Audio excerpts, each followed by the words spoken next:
अगला क्वेश्चन है, if sum of money rupees इतना भी कम इतना इन 4.5 साल में, मैंने 48,600 से रुपया हो रहा है 4 ईयर में 11,520 रुपया। देन इन 5.5 साल में 7.5 साल में it will become how much time if it is given that compound interest is annually. तो 7.5 वर्ष में कितना होगा, तो 4.5 साल में इतना हो रहा था, 3 वर्ष बाद और ईयर। तो देखिए 4.5 वर्ष में इतना हो रहा, कितना हो रहा 4800 से 30 दोनों का स्केलिंग फैक्टर निकालते हैं। 48,600 रेशियो 11/200, 2 से 2 कट गया, 2 से काटते हैं तो 2 से 2 दूनी 4, 2 से 4 दूनी 8, 2 तिया 6, 2 से 5 दूनी 10, 7 दूनी 14, 6 दूनी 12, फिर काटें तो 27 रेशियो 64 आया। इसका अनुपात कहें तो यहाँ कहने का मतलब है कि 28,600 को कितना स्केलिंग फैक्टर में जाएगा, 64/27 की। कैसे किए जाए इससे समझिए, 48,600 को लिखेंगे कितना, 11,500 बटा 48,600, इससे कट गया तो इतना आएगा 4 साल में। तो यही स्केलिंग फैक्टर कहलाता है, कितना के टाइम से बढ़ रहा।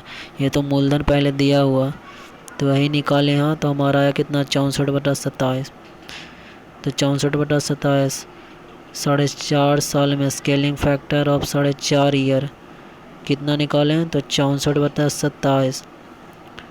तो स्केलिंग फैक्टर ऑफ, देखिए इधर 1.5 का 3 गुना कीजिए तो 4.5 साल आए, तो इधर गुना कर रहे हैं तो इधर क्या करते हैं, क्यूब अथी कर देते हैं, क्यूब रूट कर देते हैं। तो 64/27 इधर गुना कर रहे हैं, ईयर में गुना किए तो कितना टाइम्स हो रहा है, उसमें क्या किए हैं, क्यूब रूट किए। तो 4/3 का क्यूब है। अब इधर बोला स्केलिंग फैक्टर 3 साल बाद कितना होगा, तो स्केलिंग फैक्टर ऑफ 3 ईयर, फिर दुगुना कर रहे हैं 1.5, ये तो 1.5 ईयर का निकाले हैं, 1.5 ईयर का निकालिए। इसको क्या करें, 1.5 का 3 गुना है तो इधर ईयर में गुना किए तो इधर क्यूब रूट चढ़ गया। तो स्केलिंग फैक्टर ऑफ इसका दोगुना कर रहे हैं तो इधर इसका स्क्वायर करेंगे, 4/16 का 4/16 दिया 9, 16/9 के स्केलिंग फैक्टर से बढ़ेगा, यानी 11,500 इक्यावन दाइन संकड़ा 1010 जला 1,15,200 के 16/9 के अनुपात से बढ़ेगा। तो जो कितना आएगा, टोटल इतना रुपया हमारा मूलधन हो गया 7.5 वर्ष में। आगे इतना रुपया बिकम इतना at certain rate interest compounded yearly in 2 year 8 month, 2 year 8 month में, 8 मंथ में कितना हो गया, 48,100 से 75,100 हो गया। तो दोनों का स्केलिंग फैक्टर निकालें तो 2 4 5 8 कितना आ गया, 2 ईयर में 3 से काटने तो 16, 3 से 25, 2 ईयर में तो बोल रहा है 2 ईयर 8 मंथ में। तो in how many year become इतना रुपया बिकम इतना the same rate interest compound annually. तो इतना 19,000 से लेकर 19,200 से 37,500 कितना ईयर में होगा। तो इन दोनों का स्केलिंग फैक्टर निकालते हैं तो कितना आया, 192 ना आया। तो 192 को कितना से डिवाइड करेंगे, 3 से करते हैं तो छोतिया 18 4 तिया 3 से 103, 3 6 6 3 5 15 64/5, यानी 4 का क्यूब है, 5 का क्यूब है। यहाँ देखे निकाल रहे हैं, इतना से इतना होना चाहिए। तो scaling factor of 2 year 8 month का, तो 1 ईयर का आधा इसका कर रहे हैं, 1 ईयर 4 मंथ का कितना हो जाएगा, इधर आधा किए, समय को आधा किए तो इधर रूट चढ़ जाएगा, यानी 4/5 आएगा। तो 4/5 आएगा। अब देखिए लाना कितना है, 4/3, 4 के पावर 3 और 5 के पावर 3 आ रहा है, यानी पावर चढ़ा, यानी 3 गुना, 1 ईयर 4 मंथ का 3 गुना, 1 ईयर 4 मंथ का 3 गुना। इधर बोले ना कि ईयर में गुना हो रहा था, इधर पावर चढ़ेगा, यानी 4/5। तो कितना साल में आएगा, 1 ईयर मतलब कि 3 ईयर 12 महीना में, 12 महीने 4 के पावर क्यूब रेशियो 5 के पावर क्यूब होगा, यानी 4 ईयर में आ जाएगा, 3 ईयर 12 महीना में, यानी 4 साल में आ जाएगा। Man lent out a compound interest rupees इतना रुपया इन 1 ईयर, ₹1 इतना रुपया एंड इतना रुपया इन द चक्रवृद्धि ब्याज की पर उधार दी गई राशि निश्चित वार्षिक ब्याज दर पर 1 वर्ष में इतना रुपया, 3 वर्ष में इतना रुपया, 1 वर्ष में इतना रुपया, 3 वर्ष में इतना है, तो उसी धनराशि पर उसी ब्याज दर पर से इतना वर्षों का साधारण ब्याज ज्ञात कीजिए।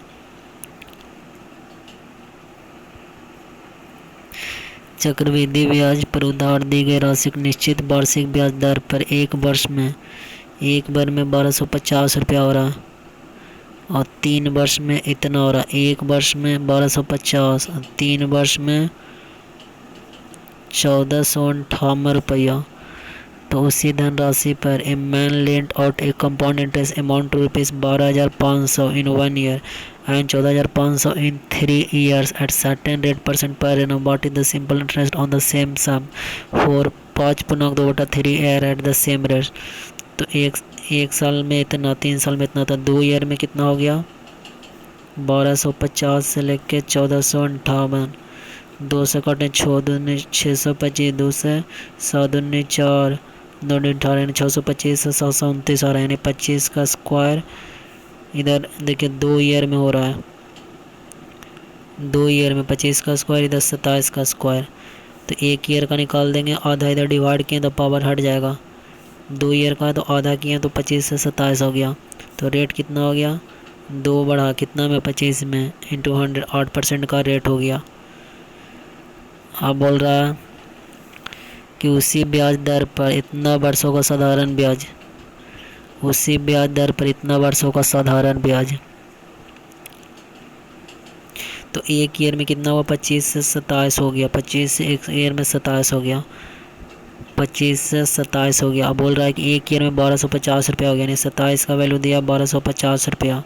तो एक का वैल्यू इतना हो जाएगा, तो 25 का वैल्यू मूलधन निकल गया, ये मूलधन हो गया। इस मूलधन पर 1250 इंटू 25 इस मूलधन पर 8% की दर से, 8% की दर से कितना वर्ष के लिए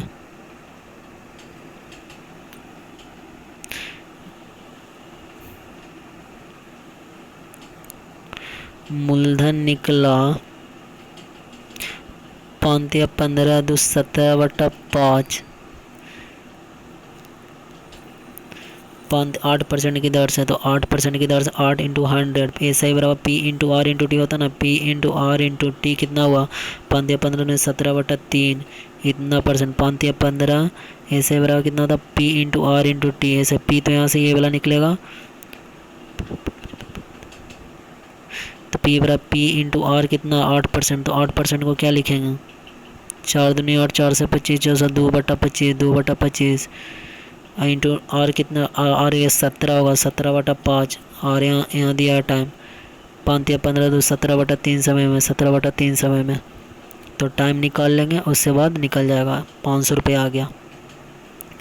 सम ऑफ मनी 10% की वार्षिक ब्याज की दर से निवेश की गई राशि 8,000 रुपया, ब्याज की छमाही आधार पर चक्रवृद्धि किए जाने पर निश्चित राशि पर 9261 रुपया हो जाती है। वह धनराशि पर पूर्व की ब्याज की दर से दुगनी दर पर उतनी अवधि के लिए चक्रवृद्धि ब्याज करना होगा। यदि ब्याज को वार्षिक आधार पर चक्रवृद्धि किया जाए तो सम ऑफ रुपीज़ 8,000 रुपये इन्वेस्टेड एट 10% पर an amount to rupees 9261 in certain time, interest compounded half yearly था।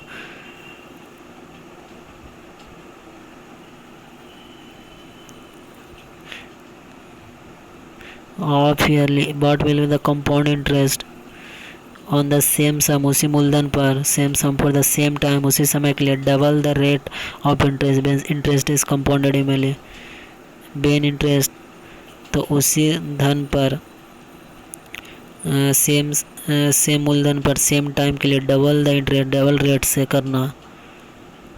देखिए 9261 रुपया हो गया, कितना स्केलिंग फैक्टर बढ़ा यानी 21/20, 20 से 21 हो गया, तो कितना परसेंट रेट परसेंट निकल लेंगे यहाँ से 20 से 21 हुआ रेट परसेंट 5%।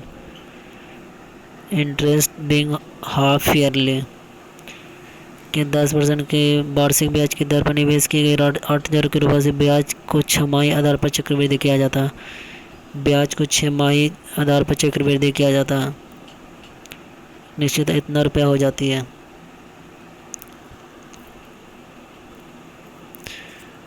छमाही आधार पर किया, 6 महीना पर, सेम टाइम के लिए, टाइम तो दिया नहीं था हमारा, तो बोल अब दुगना रेट से करेंगे तब। और बोल रहा है कि ब्याज की छमाही आधार पर चक्रवृद्धि किया गया। ब्याज को छमाही आधार पर चक्रवृद्धि किए जाने पर एक निश्चित राशि की अवधि पर इतना रुपये हो जाती है और उसी धनराशि पर पूर्व की ब्याज की दर से दुगना, जो पहले जो ब्याज लगता था उसको दुगना कर दिया जाए और ब्याज को वार्षिक आधार किया जाए। तो पहले क्या था कि 5% लगता था 6 महीना का, 6 मंथली, तो क्यूब हो रहा है, यानी कि 6 महीना का 3 टर्म होगा, क्योंकि एक क्यूब बन रहा है। स्केलिंग फैक्टर बनाने का तरीका हो कि 6 महीना का 3 फैक्टर होगा, 6 महीना का, तो 8,000 रुपया था, उसका 21/20 फैक्टर फिर बढ़ा, फिर 21/20 समय समान सेम है, 21/20, इसका 21/20, इसका 21/20, इसका 21/20। अब बोल रहा है कि जो रेट को दुगना कर दिया जाए, तो दुगना कर दिया उन्हें 10%, 6 महीना में, 6 मंथ में 10%। पहले रेट था 5%, कब, तो 6 महीना पर क्वार्टर, नहीं पर 6 महीना, 6 मंथली। यहाँ देखिए हाफ छमाही पर, अब 6 महीना में अब दुगना कर दिया तो 5 से 10 हो गया, 10 हुआ, लेकिन 6 महीना के लिए, तो 12 महीना के लिए, 6 महीना के लिए 10 हुआ, तो 12 महीना के लिए 6 गुना 2, तो 10 दूने 20%।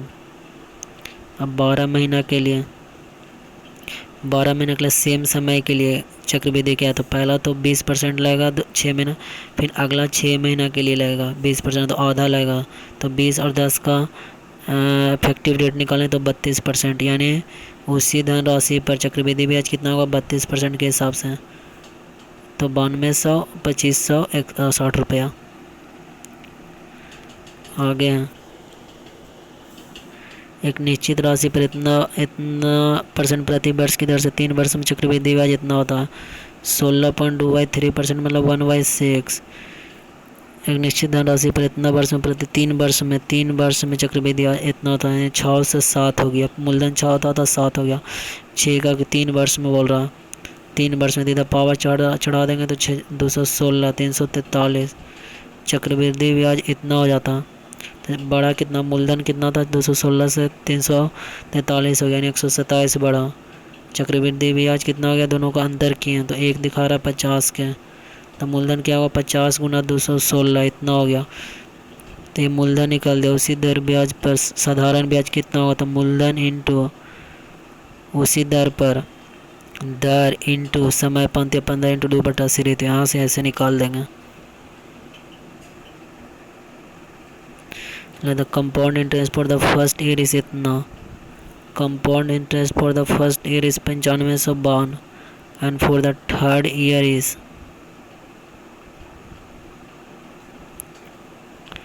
पहले वर्ष के लिए चक्रवृद्धि ब्याज 2592 रुपया, तीसरे वर्ष के लिए इतना रुपया, तो चौथे वर्ष के लिए चक्रवृद्धि ब्याज कीजिए, तीसरे वर्ष के लिए इतना, तो 2 वर्ष में चक्रवृद्धि ब्याज कितना बढ़ा, यहाँ से स्केलिंग फैक्टर निकालेंगे 3528 बटा 2592, तो इसको काटेंगे तो 2 से 2 7 में 14, 6 में 12, 64, 2 से 12 दूनी 24, 24 1 25, 9 दूनी 18, 6 दूनी 12, फिर 2 से 8 दूनी 16, 8 दूनी 16, दूनी 4,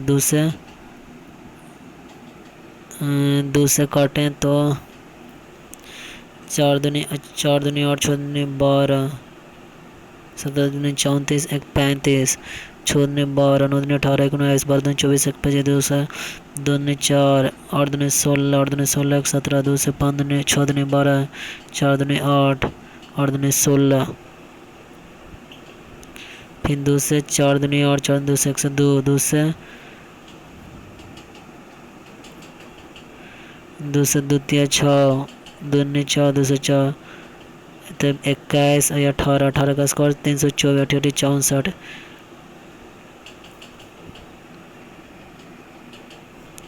2592 से इतना हो रहा है, कितना हो रहा है, तो 2528, 3528 और बटा 2592, तो स्केलिंग फैक्टर आ रहा है 49/6। आ रहा 18, मेरा आ रहा है कितना 21/18, 21/18, 2 5 9 के 1 मरतबे 18, 7 1872, 1872, और इसको 21 से गुना किए तो 4 से 4, 36 से किए तो 2 5 9 2 36,